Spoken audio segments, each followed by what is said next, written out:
The Ayurvedic mentor YouTube चॅनलमध्ये आपलं स्वागत आहे. तर आता आपलं संहिताचा पेपर आहे. आपला 2 दिवसावर पेपर आलेला आहे. 22 तारखेला आपला पेपर स्टार्ट होणार आहे. तर मी अशी आशा करतो की सर्वांनी व्यवस्थित स्टडी केला असेल. सर्वांचे काही ना काही डाऊट असतील, काही स्टडी झालेला आहे, काही झालेला नसेल, तर थोडं बहुत जे पण झालं असेल ते आता विसरून जा. आता काय करायचं, आता इथून पुढं आपण काय करायला पाहिजे ते आपण लक्षात देऊ. आता नाही का, आता तुम्हाला एक गोष्ट माहिती आहे की आपल्याला जे इम्पॉर्टंट LAQ येतं आणि SAQ येतं. तर सर्वांना माहिती आहे, मी ऑलरेडी सर्व व्हिडिओ त्याच्यावर अपलोड केलेला आहे की इम्पॉर्टंट LAQ कोणते येतं आणि इम्पॉर्टंट SAQ कोणते येतं. मी पेपर सोल्युशनमध्ये पूर्ण डिटेलमध्ये सांगितलेलं आहे की कसं पेपर सॉल्व करायला पाहिजेत, कसं ॲनालिसिस करायला पाहिजेत, कसं हे करायला पाहिजे.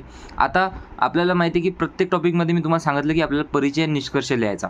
आता परिचय निष्कर्ष नाही का, तसं आपण लिहित असतो, पण आपल्याला फक्त माहीत नसते की आपण नकळत लिहित असतो. आपण डेली एक्झाममध्ये आपण काही ना काही इंट्रोडक्शन लिहितो, क्वेश्चन आला की इंट्रोडक्शन लिहितो, फक्त आपल्याला माहीत नसते की आपण परिचय लिहिते का हे लिहिते, निष्कर्ष लिहिते, आपल्याला माहीत नसते. पण आता तुम्ही नाही का माझ्यासोबत जोडलेल्या जे पण माझं हे लेक्चर बघेल, जे पण बघत असं, तर जेव्हा पण तुम्हाला लेक्चर भेटो तेव्हा तुम्ही नाही का ह्या गोष्टी एक वेळ अवश्य पहा आणि तुम्ही नाही का याच पद्धतीने तुम्ही पेपरमध्ये प्रेझेंट करा. तुम्हाला नाही का इझिली मार्क भेटा. आता विषय काय आहे ते आपले नाही का भरपूर गोष्टी असतात. आता LAQ काही फिक्स LAQ येतं, ते जर का तुम्ही व्यवस्थित प्रेझेंट केले, व्यवस्थित मार्क लिहिले, तर तुम्हाला नाही का जास्त स्कोअर भेटेल. ज्यात नाही का तुम्ही 7 ते 8, 8-9 मार्क जर का तुम्हाला इझिली भेटून गेले फिक्स LAQमधून, तर मग तुम्हाला नाही का लोड कमी होऊन जाते. एखादा तुम्हाला माहिती आहे की एखादा SAQ ऑड पडतो.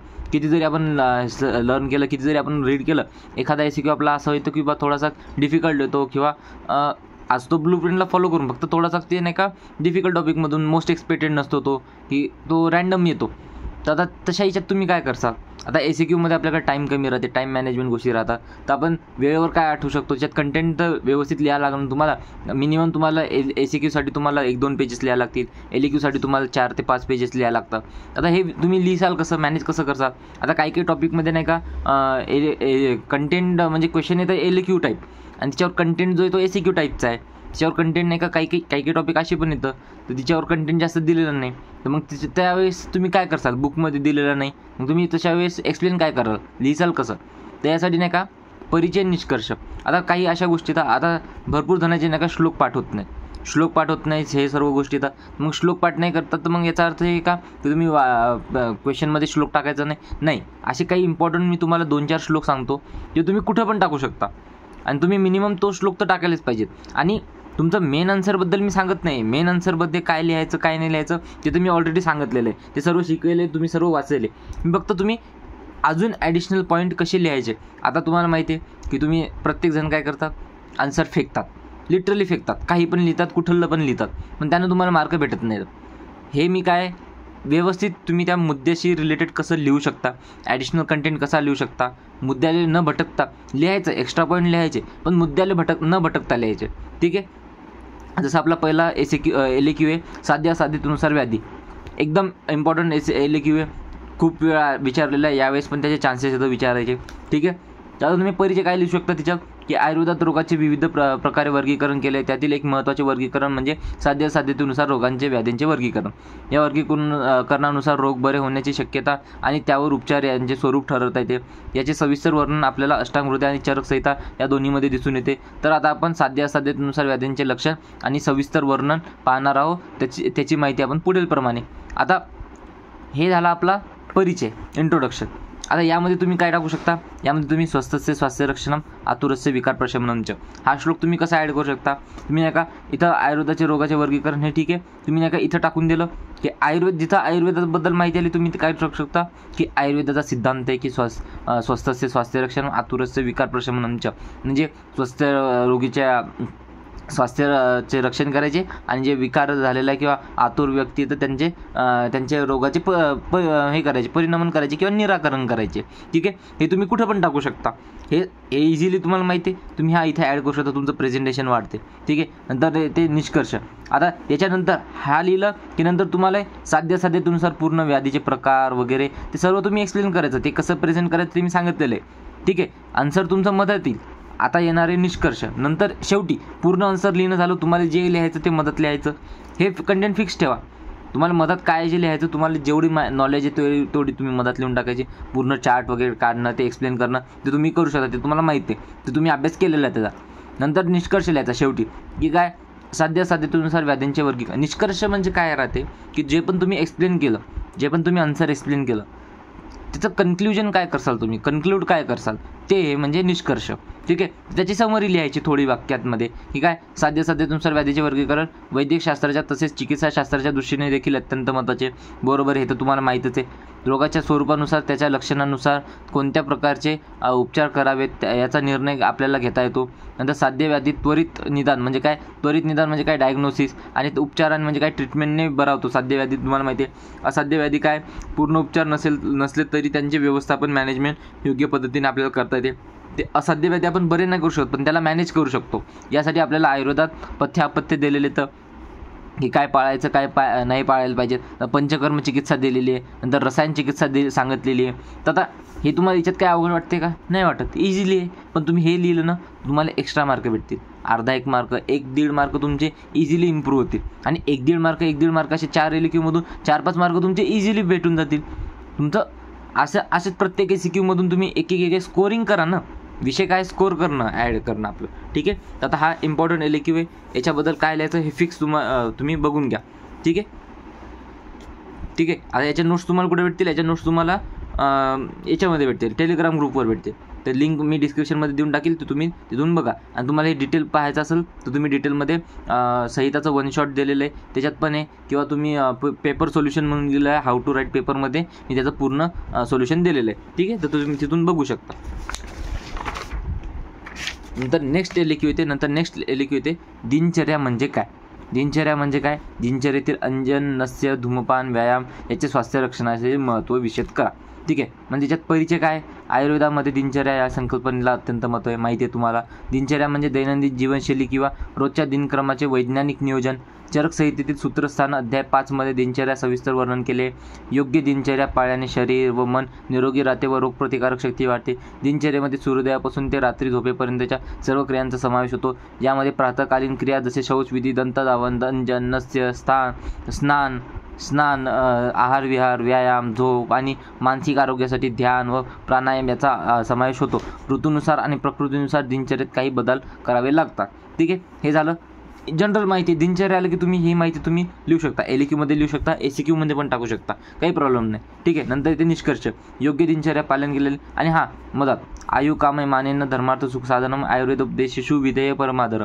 हा श्लोक नाही का तुम्ही कसा ॲड करू शकता की काय, की आयुची कामना, आयुची म्हणजे दीर्घायू जर का प्राप्त करायची असं, कशासाठी दीर्घायू कशासाठी लागते, जे 4 पुरुषार्थ धर्म अर्थ काम मोक्ष याच्यासाठी जर का आपल्याला हे करायचं हे प्राप्त करायचं असेल आपल्याला दीर्घायुष्य करावं लागते. आणि दीर्घायुष्य जर का प्राप्त व्हायचं असेल तर आपल्याला जे आयुर्वेद आहे याच्याबद्दल आपल्याला परमाधार असला पाहिजे, याच्याबद्दल आपण त्याच्या उपदेशांचं पालन केलं पाहिजे. तर हे तुम्हाला थोडीशी माहिती असली पाहिजे. हे तुम्ही नाही का एक्स्ट्रा तुम्ही याच्यात नाही का तुम्ही इझिली ॲड करू शकता किंवा आयुर्वेदाचा आदेश आपण हे पालन केलं पाहिजे. आणि हे आपल्याला याची माहिती आपल्याला दिनचर्या अध्यायामध्ये दिलेली आहे. ठीक आहे, नंतर योग्य दिनचर्या पालन केल्याने शरीर, मन व आत्मा यांचे संतुलन राखले जाते. व्याधी प्रतिकारक शक्ती वाढून विविध रोगांपासून संरक्षण मिळते. आधुनिक जीवनशैलीतील अनेक व्याधी जसे मधुमेह, स्थूलता, मानसिक तणाव इत्यादींवर आयुर्वेदिक दिनचर्या प्रभावी ठरते. त्यामुळे निरोगी आणि दीर्घायुषी जीवनासाठी दिनचर्येचे पालन करणे आवश्यक आहे. हे काय निष्कर्ष आहे. तुम्ही काय हे इंट्रोडक्शन की तुम्ही मेन आन्सरमध्ये काय लिहिणार, दिनचर्या मेन आन्सर तर मध्ये येणार आहे, मेन आन्सरमध्ये येणार आहे. पण त्याच्या आधी काय लिहायचं, इंट्रोडक्शन काय लिहायचं. इंट्रोडक्शनमध्ये तुम्ही जर का हे असं प्रेझेंटेशन केलं तर तुमचे मार्क कुठेच गेले नाहीत. तुम्हाला 10 पैकी 7 ते 8.5 मार्क तुम्हाला इझिली भेटू शकतं. ठीक आहे, आता डिपेंड करते की तुम्ही प्रेझेंट कसं करता, मेन कंटेंट कसा टाकता. ठीक आहे, त्याच्यावर पण डिपेंड करते. पण प्रेझेंटेशनना अर्धी बॅटल तुम्ही तिथंच वॉन करून जाता. नंतर येते नेक्स्ट, धातूंची श्रेष्ठ कर्मे कोणती आश्रय भाव धातूच्या वृद्धीची लक्षणे. हे 2 वर्ष झाले कंटिन्यू आपल्याला क्वेश्चन विचारलेला आहे. चान्सेस आहेत की यावर्षी पण विचारले जातील.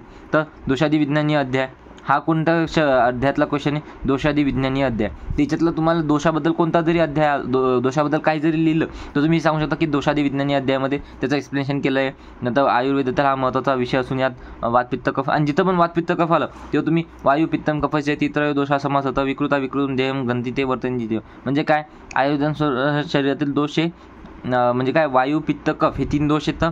त्याच्यामधले जर का हे समान अवस्थेत असेल तर जे शरीराचं जीवन व्यापार आहे ते व्यवस्थित चालवतात. आणि जर का विकृत अवस्थेत असेल तर ते आपल्या शरीराचं हे करतात, जे झीज करतात. ठीक आहे, किंवा व्यवस्थित काम करत नाही किंवा रोग उत्पन्न करतात. हे तुम्ही इझिली, जास्त काही अवघड नाही आणि सिंपल श्लोक पाठ करू शकता. तर आतापर्यंत मी 3 श्लोक कोणते सांगितले? स्वस्थस्य स्वास्थ्य रक्षणम, आतुरस्य विकार प्रशमनंच, नंतर आयु कामय मानेन धर्मार्थ सुख साधनम, आयुर्वेदोपदेशेषु विधेय परमादर. आणि आता 3रा श्लोक आहे, वायु पित्तम कफश्चेती त्रयो दोषा समासत, विकृता विकृतम देहम घ्नन्ति ते वर्तन्तीच. ठीक आहे, तर हे श्लोक तर तुम्हाला पाठ करायचेच आणि हे तुम्हाला टाकायचे कुठं पण टाकायचे. ठीक आहे. वात दोष हा शरीरातील हालचालींसाठी, पित्तदोष चयापचयासाठी आणि कफदोष हा संचरणात्मक स्थिरतेसाठी जबाबदार असतो. तसेच 7 धातू म्हणजे काय? रस, रक्त, मांस, मेद, अस्थि, मज्जा, शुक्र आणि मल म्हणजे काय? ते मूत्र, पुरुष आणि श्वेत यांचे संतुलन राखणे देखील महत्त्वाचे असते. ठीक आहे. दोष, धातू आणि मल यांचे संतुलन राखल्यास शरीर निरोगी राहते. आता नेक्स्ट येते दोष, धातू, मल, मूलत्वम ही शरीरम. आता हे चौथा श्लोक आहे. हा एकदम इझी श्लोक आहे, सिंगल लाईनचा श्लोक आहे. हा तुम्हाला क्रिया शारीरमध्ये पण कामी पडते आणि तुम्ही इथं पण टाकू शकता. जिथं पण तुम्हाला दोष, धातू, मल दिसलं तर तुम्ही हे वाक्य, हे तुम्ही श्लोक टाकलाच पाहिजेत, ॲड करताच आला पाहिजेत तुम्हाला. ठीक आहे, हे शिकून घ्या, ही टेक्निक शिकून घ्या. हे आन्सर रायटिंगचं स्किल येतं, हे शिकून घ्या. तुम्हाला पेपरामध्ये खूप कामी पडणार येतं. तुम्हाला एखादा टॉपिकबद्दल काही आठवलं नाही, तुम्ही ब्लँक आउट झाले, तर तुम्ही हे नॉर्मल जनरल माहिती लिहून तुम्ही आन्सर आरामात तुम्हाला 2 ते 3 मार्क भेटून जातील. एवढा जर कंटेंट तुम्ही लिहिला तर. ठीक आहे, तुम्ही सोडू नका, मी जे सांगते ते लक्षात ठेवा. ठीक आहे, हे झालं, हे तुम्ही रीड करून घेसाल, काही प्रॉब्लेम नाही. याच्या नोट्स मी टेलिग्राम ग्रुपमध्ये अवेलेबल करून देईल. ठीक आहे, फक्त मी 1-2 तुम्हाला क्वेश्चन समजून कोण सांगितले, तुम्हाला माहीत पडलं पाहिजे कसं लिहायला लागते, काय लिहायला लागते. नंतर नेक्स्ट क्वेश्चन येते आपला धारणी अधारणी वेग. आता तुम्हाला हा तर माहिती ना, याच्यावर फिक्स आपल्याला क्वेश्चन विचारला जातो. तर तुम्ही याचं इंट्रोडक्शन आधीच पाठ करून घ्या ना, की तुम्हाला प्रेझेंट कसं करायचं. ऑलरेडी तुम्ही लक्षात करून घ्याल, ऑलरेडी तसंच तुम्ही दम प्रेझेंट करता. आता तुम्ही नाही का इतक्या दिवस झाले तुम्ही सर्व गोष्टी केलेल्या आहेत, सर्व कंटेंट शिकलेलं आहे. आता फक्त तुम्हाला ते अरेंज कसं करायचं, ते प्रेझेंट कसं करायचं, आता तुम्हाला सर्व येते, पण तुम्ही ते दाखवता कसं, प्रेझेंट कसं करता. तर प्रेझेंटेशन पण इम्पॉर्टंट आहे ना. तुम्हाला एक्झामिनर तुमची नॉलेज जज करणारे कशावरून जज करणारे? तुमच्या आन्सर शीटवरून. तुम्ही आन्सर कसं प्रेझेंट करता त्याच्यावरून तुमची नॉलेज ठरवलं जाते. आता तुम्हाला सर्व गोष्टी येतात, पण तुम्ही ते व्यवस्थित प्रेझेंट नाही केला तर तुम्हाला बेटर रिझल्ट नाही भेटणार. आणि एक वेळ ज्याला जास्त कंटेंट माहीत नाही, जास्त नॉलेज नाही, जास्त हे नाही, पण त्याचं प्रेझेंटेशन चांगलं, त्याला जास्त स्कोअर भेटू शकते. ठीक आहे, त्या गोष्टी सर्व महत्त्वाच्या आहेत. तर हे तुम्ही रीड करून घ्याल, याचं डिटेलमध्ये मी दिलेलं आहे सर्व. हा व्हिडिओ मी जास्त लंब करून आणि हे 2 इम्पॉर्टंट श्लोक टाकले, हे कुठं, आणि हे बघा इथं पण लिहिलेलं मी स्वस्तस्य स्वास्थ्य रक्षण आतुरस्य विकार प्रशमनमच्या. हा श्लोक कुठेही टाकता येतो, फक्त तुम्हाला टाकता आला पाहिजे. ठीक आहे, बाकी ते कसं टाकायचं ते आता मी शिकवलं. जसं की आता मी तुम्हाला SAQ नाही का मी पूर्ण व्यवस्थितपणे दाखवलं की तुम्ही प्रेझेंट कसं करायला पाहिजे.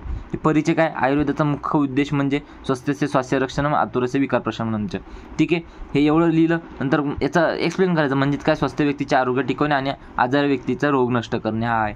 मी याला अजून पण एक्सप्लेन करू शकता नीडनुसार तुम्हाला कसं काय करायचं. ठीक आहे, यासाठी आयुर्वेदात चिकित्सा चतुष्पाद म्हणजे उपचाराचा आधार असणारे 4 घटक सांगितले आहेत. आता जे क्वेश्चन आहे ते त्याच्याबद्दल तुम्ही माहिती लिहायची थोडीशी. आता हे सिम्पल आहे. आता चिकित्सा चतुष्पाद तुम्हाला माहिती आहे की फिक्स SAQ येणार आहे म्हणजे येणार आहे, तर व्यवस्थित करून जा ना. हे मी ऑलरेडी सांगितलेलं आहे. आता चिकित्सा चतुष्पाद तुम्हाला चरकनुसार पण विचारतात आणि वाग्भटानुसार पण विचारतात. आता जर का चरकनुसार लिहिला इथं आचार्य चरक लिहायचं, आणि जर का इथं वाग्भट लिहिलं तर आचार्य वाग्भट लिहायचं. बाकी सर्व सेम राहते, एकच शब्द तुम्हाला चेंज करायचा, बाकीचं सर्व आहेच. आणि मग इथं एवढं लिहिलं त्याच्यानंतर तुम्ही मेन आन्सर लिहायचं. मेन आन्सरमध्ये काय लिहायचं ते ऑलरेडी शिकवले, ते तुम्हाला ऑलरेडी माहिती आहे. पण आधी काय लिहायचं आणि नंतर काय लिहायचं हे खूप जणांचा डाऊट होता, आणि हे सॉल्व पण करत आहे. ठीक आहे, नंतर निष्कर्ष चिकित्सा चतुष्पाद योग्य समन्वयाने हे सर्व शेवटी तुम्ही रीड करून घ्याल इझी लँग्वेजमध्ये. फक्त माझा हेतू आहे की तुम्ही हे सर्व लिहिलं गेलं पाहिजे कसं आहे काय. ठीक आहे, नंतर तुम्हाला माहिती आहे की रसवर तुम्हाला SAQ येणारे म्हणजे येणारच आहे. तर आयुर्वेदातील रस म्हणजे चव किंवा स्वाद याला महत्त्वाचे स्थान आहे. रस हा आहार आणि औषधांच्या गुणधर्मावरील एक प्रमुख घटक मानला जातो. चरक संहितेनुसार रसांचा प्रभाव शरीरावर होतो आणि ते आरोग्य सुधारण्यास मदत करतात. मधुर, अम्ल, लवण, कटुक, तिक्त, कषायश्च षड्रसाः. तर आता एकदम सिम्पल आहे, जे तुमचे 6 रसाचे नाव येतं त्याच रसावर फक्त श्लोक आहे. तर एकदम इझी आहे हा श्लोक. तुम्ही रसाचं जिथं आलं तिथं तुम्हाला टाकता आला पाहिजेत. ठीक आहे, नंतर पूर्ण 6 रस एक्सप्लेन करायचे. पूर्ण 6 रसाबद्दल तुम्हाला माहिती लिहायची. नंतर रसाचे शरीरावर तात्काळ तसेच दीर्घकालीन परिणाम होतात. प्रत्येक रस वेगवेगळ्या दोषांवर परिणाम करतो आणि संतुलन राखण्यासाठी वापरला जातो. आता आपण जे पण रस तुम्हाला विचारला असेल त्या रसाबद्दल इथं नाव टाकायचं आणि त्याच्याबद्दल सविस्तर माहिती टाकायची. बाकी तुम्हाला जे विचारलं ते तुम्ही लिहू शकता. आता मला तुम्ही एक गोष्ट सांगा, तुम्हाला रसवट फिक्स SAQ आला, आता 6 रस येतं, लिहिसाल कसं, काय करसाल? तुम्हाला हे सर्व टॉपिक दिलेलं आहे मी, यानुसार तुम्ही व्यवस्थित तुम्ही लिहिलं तर तुम्हाला बाकी मेन रसाबद्दल माहिती नसली तरी तुम्हाला आरामात 2 ते 3 मार्क भेटून जातात इझिली. म्हणून या गोष्टी करा, मी काय म्हणतो ते. आणि थोडीफार तर तुम्हाला माहिती असतेच रसाबद्दल, ठीक आहे. प्रत्येक रसाबद्दल आपल्याला जनरल माहिती राहते, कुठं राहते, काय राहते, कोणतं महाभूत प्रधान राहते, तेच लिहायचं. प्रेझेंट कसं करायचं ते मी ऑलरेडी सांगितलेलं आहे. निष्कर्ष, रसाच्या शरीरावर शारीरिक, मानसिक आणि रोगप्रतिबंधक प्रभाव असतात. योग्य आहार आणि औषधांमध्ये रसांचा समतोल असणे गरजेचे आहे. अयोग्य प्रमाणात त्याचे सेवन केल्याने दोषवृद्धी होऊन रोग उत्पन्न होऊ शकतात. त्यामुळेच आयुर्वेदात रसशास्त्राचे सखोल अध्ययन केले गेले असून संतुलित आहार म्हणजे काय आणि औषधोपचारांसाठी यांचा उपयोग केला जातो. स्पेसिफिक पॉईंट रिगार्डिंग रस जो प्रश्नात विचारलेला आहे, म्हणजे आता काय हे कॉमन पॉईंट येतं, इथं तुम्हाला एक स्पेसिफिक पॉईंट लिहायचा. आता हे तर जनरल माहिती झाली 6 रसाबद्दल. जे रसाबद्दल माहिती विचारली त्या रसाबद्दल एक स्पेसिफिक पॉईंट तुम्ही ॲड करायचा, 1 किंवा 2 रिक्वायरमेंटनुसार. तुम्हाला डिपेंड करते की तुम्ही मेन आन्सर किती व्यवस्थित लिहू शकता. मेन आन्सर व्यवस्थित लिहू शकता, मग तुम्ही याच्यात कमी जरी लिहिलं तरी चालते, पण मिनिमम एवढं तरी लिहायचं. तुमचं प्रेझेंटेशन पण होईल, तुमचं जे लेंथ आहे, किती पेजेस लिहायचे, काय पेजेस लिहायचे, तो ऑटोमॅटिक भरून जाईल. तुम्हाला आरामात फेकायची काही गरज नाही, ऑलरेडी तयारी करून जायची. हे सर्व गोष्टी तुम्हाला लक्षात राहते, म्हणजे तुम्हाला पण कॉन्फिडन्स येते की नाही आपण रस येऊ द्या, कोणता रस येऊ द्या, आपण एवढं तर लिहू शकताच ना तुम्ही. बस, अजून काय. आता नेक्स्ट क्वेश्चन बघू. तुम्हाला सर्वांना माहिती आहे की आपल्याला दोषाचा उपक्रम आहे, तिच्यावर एक SAQ येतो. आता वातदोष विचारलेला आहे, कफदोषाचा उपक्रम विचारलेला आहे, तर मोस्ट चान्सेस येतं उपक्रम जर का विचारला तर पित्तदोषाचा उपक्रम आपल्याला विचारू शकतात, ठीक आहे. आता पित्तदोषाचा उपक्रम विचारला तर कोणत्या दोषाचा विचारू? पित्तदोषाचा तर करून जा परफेक्ट, पण जर का कोणत्या जरी दोषाचा विचारला तर हे सर्व माहिती टाकायची. फक्त इथं नाही का जे विचारला स्पेसिफिक त्या उपक्रमाबद्दल लिहायचं, वात असो, पित्त असो का कफ असो ते लिहायचं. मेन पूर्ण माहिती लिहायची उपक्रमाची, आणि नंतर शेवटी हे सर्व माहिती लिहून टाकायची. बस, डोकं लावायचं नाही. तुम्हाला काय नोट्स कसा प्रेझेंट करायचा, काय करायचं, उपक्रमाचा फिक्स क्वेश्चन तुमचा एवढं लिहून यायचं म्हणजे यायचं. तुम्हाला मी ज्या पद्धतीने सांगतो, तुम्ही ज्या टाईमला आता 2 दिवसात पेपर आहे, ज्या दिवशी पेपर झाला त्याच्यानंतर तुम्ही मला रिझल्ट सांगा की सर तुम्ही जे सांगितलं होतं तेच आलं, त्याच पद्धतीने आम्ही लिहून आलो. तुम्हाला याचा बेटर रिझल्ट, इतका चांगला रिझल्ट भेटेल ना तुम्हाला. तुमचे जे पण बॅचमेट असतील त्यांच्यापेक्षा तुम्हाला लिटरली तुम्हाला नाही का त्याच्यापेक्षा जास्त स्कोअर भेटेल. पास व्हायचा विषय नाही, पास तर होसालच, पण पास होण्यात पण डिपेंड करते ना तुम्ही व्यवस्थित प्रेझेंट कसं करता, काय करता. ज्यानं काहीच नाही केलं तुम्ही एवढं वाचून जरी गेले तरी तुम्ही आरामात पास होऊ शकता, आणि ज्यांना ऑलरेडी ते अभ्यास केलेला आहे त्यांचा अजून मार्क इम्प्रूव्ह होण्यात हेल्प होते, ठीक आहे. नंतर आपला नेक्स्ट SAQ होते वात कला कली अध्याय एक्सप्लेन करा. म्हणून आपल्याला एक SAQ आपल्याला 2 इयरला विचारलेला आहे, किंवा वात कला कली अध्यायावर विचारतात. वात कला कली अध्यायामध्ये आपल्याला नाही का वाताबद्दल डिटेलमध्ये माहिती आहे. तर नाही का हा श्लोक त्याचा आहे, हा पूर्ण तुम्ही चरकचं जे सूत्रस्थान 12वा अध्याय त्याच्यामध्ये वात कला कली अध्याय आपल्याला सांगितलेला आहे. ते सर्व डिटेलमध्ये त्याचं मी माहिती दिलेली आहे. तुम्ही सर्व वाचून घेसाल, रीड करून घेसाल. नोट्स तुम्हाला मी टेलिग्राम ग्रुपवर प्रोव्हाइड करून देईल, तुम्ही तिथून बघू शकता. आता राहिला प्रॉब्लेम की प्रेझेंट कसं करायचं, काय करायचं, पेपर लिहावं कसा, ते मी ऑलरेडी त्याच्यावर व्हिडिओ बघितलेला आहे. त्याची मी शेवटी लिंक पण देऊन टाकीन, डिस्क्रिप्शनमध्ये पण लिंक देऊन टाकीन, ते तुम्ही बघू शकता. संहिताचा 1 शॉट दिलेलं आहे. संहिताचं डिटेल एखादा टॉपिक तुम्हाला समजला नाही तर डिटेल लेक्चर केलेलं आहे, तर मी डिटेल लेक्चर सध्या मी म्हणजे सजेस्ट करणार नाही की तुम्ही बघा म्हणून. सध्या तुम्ही फक्त 1 शॉट रिव्हिजनमध्ये तुम्ही नोट्स रिवाईज करू शकता. आणि जे इम्पॉर्टंट क्वेश्चन दिले ते मी 20 डेजचं प्लॅनर आहे एक, त्यामध्ये मी नाही का पूर्ण इम्पॉर्टंट क्वेश्चन, एक 10 डेजचं प्लॅनर आहे, त्यात मी प्रत्येक ह्याच्यात नाही का मी तुम्हाला इम्पॉर्टंट क्वेश्चन सांगितलेलं येतं. जरी दिवस बदलले असतील फक्त इम्पॉर्टंट क्वेश्चन तेच येतं. फक्त आता तुमच्या रीडिंग कमी होतील, तुमचं परफेक्शन कमी होईल, पण तुम्ही इम्पॉर्टंट टॉपिक सर्व करून जायचे, इम्पॉर्टंट SAQ LAQ सर्व गोष्टी करून जायच्या, ठीक आहे. आता नेक्स्ट लेक्चरमध्ये भेटू. आता दिवस कमी राहिलेले तर सर्वांना ऑल द बेस्ट, काळजी घ्या, काही टेन्शन घ्यायचं काम नाही. संहिताचा पेपर एकदम इझी येतो, जास्त हार्ड पेपर येत नाही. फक्त नाही का सिंगल पेपर राहतो, पहिला पेपर राहतो, म्हणून नाही का आपल्याला त्याचे टॉपिक जास्त येतं, खूप साऱ्या गोष्टी येतात. आता मी काय म्हणतो की तुम्ही पुस्तक, आता या वेळेला तुम्ही पुस्तक उघडू नका. MCQवर पण मी एक सेपरेट लेक्चर देणार आहो आज, तर तुम्हाला नाही का पूर्ण MCQ कसे सॉल्व करायचे, पूर्ण इम्पॉर्टंट SAQ मी MCQ तुम्हाला देते. आता तुम्हाला MCQसाठी पण बुक रीड करायचं काम नाही, मी काम केलेलं आहे ते सर्व तुमच्यासाठी. तुम्हाला फक्त मी जे नोट्स देतो ते सफिशियंट येतात. सध्या ज्यानं आधी वाचलेलं असेल, ज्यानं आधी बुक रीड केलं असेल, वेल अँड गुड. पण सध्या कोणी बुक रीड करू नका. तुम्ही कन्फ्यूज होसाल की सर हे पण इम्पॉर्टंट वाटत आहे, ते पण इम्पॉर्टंट वाटत आहे, म्हणजे रिअली इम्पॉर्टंट आहे तुम्ही मिस करून द्याल. ठीक आहे. नेक्स्ट लेक्चरमध्ये भेटू आपण. व्यवस्थित काळजी करा, व्यवस्थित मी काय सांगितलं व्यवस्थित ऐका. हा व्हिडिओ तुम्हाला खूप महत्त्वाचा आहे. आता तुम्ही व्यवस्थित करा, स्टडी करा. काही प्रॉब्लेम आली मला टेलिग्रामवर तुम्ही विचारू शकता, मी तुमचे सर्व डाऊट तिथं क्लिअर करू शकतो. ठीक आहे. तर नेक्स्ट लेक्चरमध्ये भेटू.